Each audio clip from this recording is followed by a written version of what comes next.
आजकल की डेट में लूज मोशन या फिर डायरिया कहें बहुत ही ज़्यादा कॉमन हो गया है। कई बार हम ये भी सोचते हैं कि हमें बार बार डायरिया क्यों हो जाता है या फिर बार बार लूज मोशन क्यों हो जाता है। आज हम इसके मेन कॉजेज़ के बारे में जानेंगे और डायरिया एग्जैक्टली होता क्या है उसके बारे में जानेंगे। उसी के साथ साथ कैसे हम इससे बच सकते हैं उसके बारे में भी आज हम बात करने वाले हैं। नमस्कार दोस्तों, मेरा नाम अभिषेक और आप देख रहे हैं मेडीवेडी।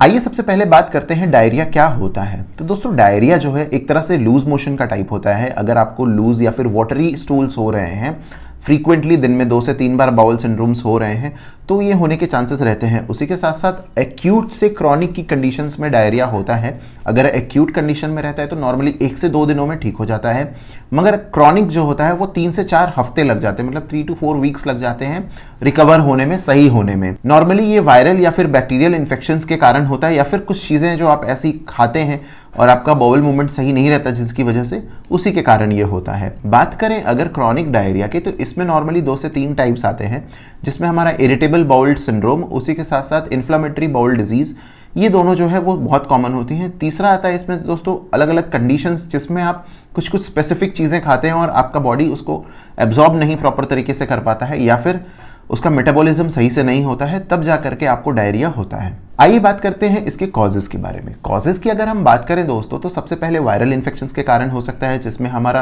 रोटा वायरस या फिर नोरो वायरस आता है। उसी के साथ साथ नेक्स्ट इसमें बैक्टीरियल इन्फेक्शंस के कारण भी ये होता है, जिसमें हमारा सैल्मोनेला या फिर ई कोली बैक्टीरिया के कारण ये हो सकता है। अलग अलग पैरासिटिक इन्फेक्शंस के कारण भी होता है दोस्तों। उसी के साथ साथ इंटेस्टाइनल इश्यूज जो होते हैं उसके कारण भी ये हो सकता है। अलग अलग ड्रग्स, कुछ अलग अलग दवाइयाँ जो हैं जो हमें नहीं सूट करती हैं, उनके कारण भी ये होने के चांसेस रहते हैं। उसी के साथ साथ अगर आपका कभी गॉल ब्लैडर सर्जरी हुआ या फिर स्टमक सर्जरी हुई, तो भी ये होने के चांसेस काफ़ी ज़्यादा रहते हैं। कुछ फूड इंटॉलरेंस के कारण भी ये होने के चांसेस रहते हैं, जैसे लैक्टोज इंटॉलरेंस आज की डेट में बहुत ज़्यादा कॉमन होता है।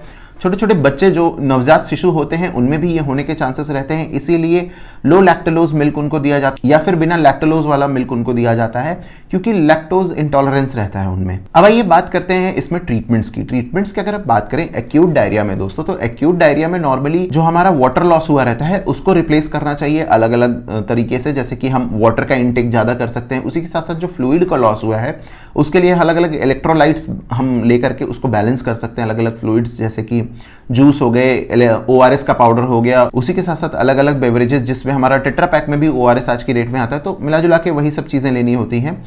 अगर क्रॉनिक कंडीशंस आती हैं, अगर क्रॉनिक कंडीशंस की मेडिकेशंस की हम बात करें, तो उसमें नॉर्मली IV फ्लूइड्स चलते हैं, जो कि डॉक्टर्स से बिना रेकमेंड किए ऐसे नहीं दिया जा सकता है। अगर आपको क्रॉनिक डायरिया है तो ऐसे केस में आप जरूर से जरूर अपने डॉक्टर से कंसल्ट करें। तो फिलहाल के इस वीडियो में इतना ही दोस्तों। अगर आपको वीडियो अच्छा लगा तो लाइक जरूर करिएगा। उसी के साथ साथ अगर आप इस चैनल पे नए हैं तो चैनल को सब्सक्राइब जरूर कर लीजिएगा। अगर आपका कोई सवाल है या फिर सुझाव है तो नीचे कॉमेंट बॉक्स में जरूर बताइएगा।